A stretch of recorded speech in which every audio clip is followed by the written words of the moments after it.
Ya, Siti Zuhro, peneliti BRIN, mengatakan bahwa Pak Jokowi telah selesai dikarenakan sudah pensiun dan sekarang eranya Joko Widodo. Ya, Pak Joko Widodo tidak mempunyai pengaruh lagi. Sudah game over begitu ya, Bu Siti Zuhro ya. Namun demikian, apa yang disampaikan diteliti oleh Siti Zuhro berbeda dengan apa yang disampaikan oleh FC Fulah Fatah, bahwa Jokowi masih powerful dengan adanya ikut campur dalam urusan Pilkada 2024. Dan inilah Siti Zuhro disambung dengan Saifullah Fatah. Pak Joko Widodo menurut saya ketika beliau sudah purna bakti selesai. Dalam sejarah Indonesia tidak pernah ada presiden gitu ya yang menerus membayang-bayangi. Jadi kalau sudah purna bakti ya sudah selesai gitu ya. Ya menurut saya sudah ini eranya Pak Prabowo. Anda tidak lihat ada bayang-bayang Jokowi di balik Prabowo? Pak Prabowo itu bukan anak kecil loh. Kenapa harus dibayang-bayangi?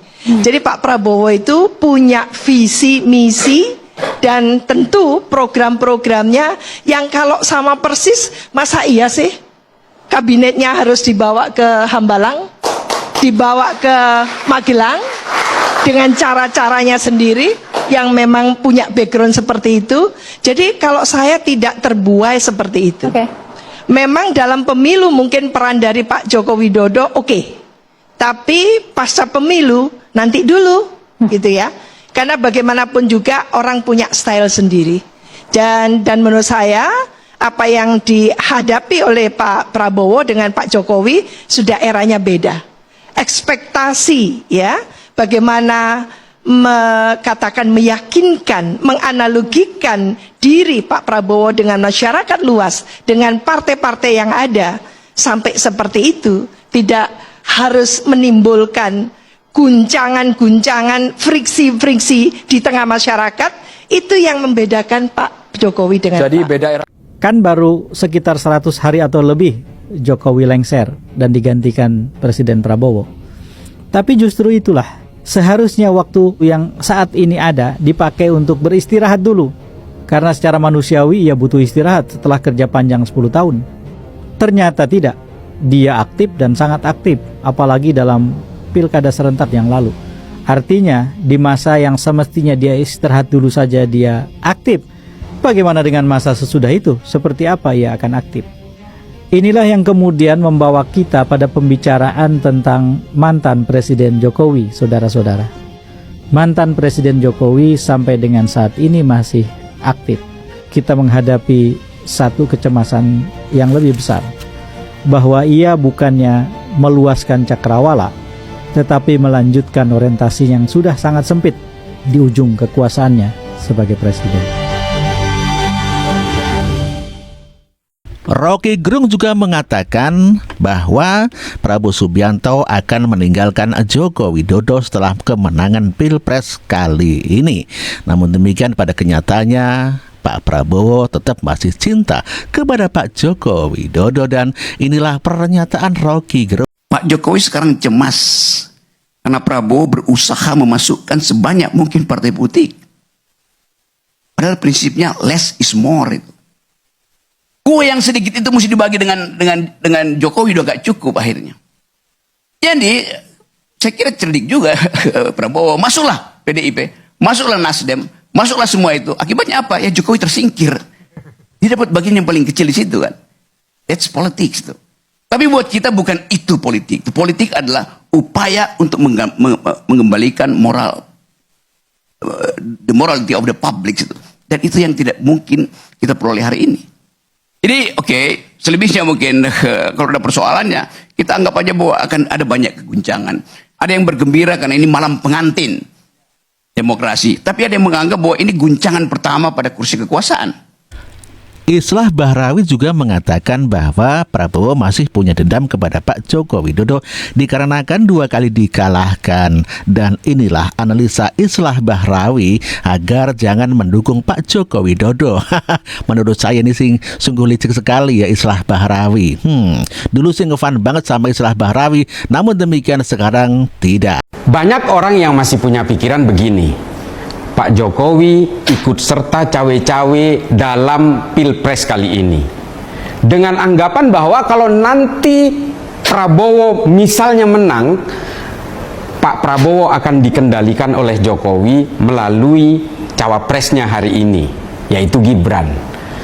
Mari kita kupas tentang ini, kita berandai-andai, kita berbicara tentang seandainya Prabowo memenangkan Pilpres kali ini, apa yang akan terjadi?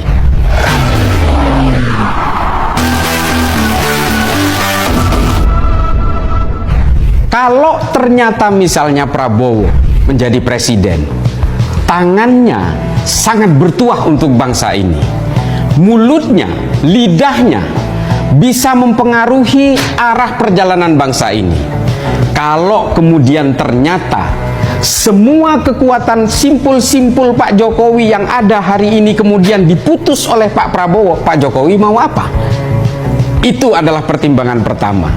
Kalau ternyata kekuatan Pak Jokowi di TNI, Polri, dan berbagai lembaga yang menurut Pak Jokowi hari ini menjadi sumber kekuatan Pak Jokowi, kalau ternyata sama Prabowo ketika dia dilantik menjadi presiden, lalu semua orang itu dibuntungi semua, diganti dengan orang-orangnya, Pak Jokowi mau apa? Dan Gibran kemudian dilemahkan dengan berbagai caranya. Kita berbicara tentang politik. We are talking about politics. We don't talk about the ingredients in making a pancake. Kita tidak berbicara tentang adonan-adonan cara membuat kue. Mau dimasukkan apapun, produknya akan menjadi kue. Ini politik. Sekelas Prabowo, kalau kemudian kita percaya bahwa nanti dia akan bisa berbagi konsesi kekuasaan dan wewenang di dalam pemerintahan, saya meragukan itu. Kita berbicara tentang kekuatan politik yang tidak mungkin ada dua matahari di dalam satu negara. Banyak kejadian penting di berbagai negara lain ketika mantan presiden dan presiden yang terpilih merasa bisa mengendalikan negara, pada akhirnya yang terjadi adalah pecah kongsi. Lalu kita rakyat biasa ini bisa berbuat apa kalau kemudian Pak Jokowi justru dibuntungi oleh Prabowo yang saat itu sudah menjadi presiden? Tanda tangannya bisa mengubah apapun, keputusannya bisa berlaku untuk apapun. Pak Jokowi yang sudah demisioner dari presiden tidak mungkin akan bisa berbuat apa-apa. Mari kita pertimbangkan itu. Prabowo 2 kali Pilpres dikalahkan oleh Pak Jokowi, masih ada deposit dendam di dalam kepalanya. Dia dipermalukan 2 kali oleh Pak Jokowi. Salah satu produk reformasi, manusia antah berantah, bukan kalangan priai, tiba-tiba memenangkan Pilpres 2014, bisa memenangkan Pilpres 2019 dengan berbagai caranya, hingga kemudian Prabowo betul-betul diputus tujuan dan cita-cita politiknya. Lalu kemudian hari ini dengan Pak Jokowi mendukung Prabowo, seolah-olah Prabowo sudah menjadi anak manis. Saya meragukan itu. Secara historik berbagai sejarah politik mulai dari zaman Titus Vespasian sampai hari ini tidak ada satupun yang sanggup berdiri dengan 2 matahari kembar dalam satu negara, dalam satu kekuatan politik. Ini tidak mungkin. Oleh karena itu marilah kita semua ini sadar, why should Prabowo? Itu yang kemudian menjadi pertanyaan dari kami. Oke lah Pak Jokowi misalnya sadar bahwa berbagai cita-citanya belum terlaksana di negara ini, sehingga perlu ada sustainability, perlu ada continuity di berbagai tujuan-tujuan Pak Jokowi hari ini. Tapi kenapa harus Prabowo? Prabowo sejak awal sudah anti dengan supremasi sipil. Dari sejarahnya kita bisa tahu, dari sejak zaman Orde Baru bagaimana kemudian dia punya catatan sejarah melakukan penculikan dengan dalih kemudian ini untuk stabilitas negara dan sebagainya dan sebagainya. Tapi ini kan membuat catatan buruk yang kemudian memberikan tanda bahwa inilah karakter Prabowo. Sekarang kalau misalnya Prabowo sudah dilantik, sekali lagi saya akan ungkit tentang ini, kita berandai-andai saja. Kalau ternyata kemudian dalam 100 hari pertama kekuatan Pak Jokowi diputus, Pak Jokowi bisa apa?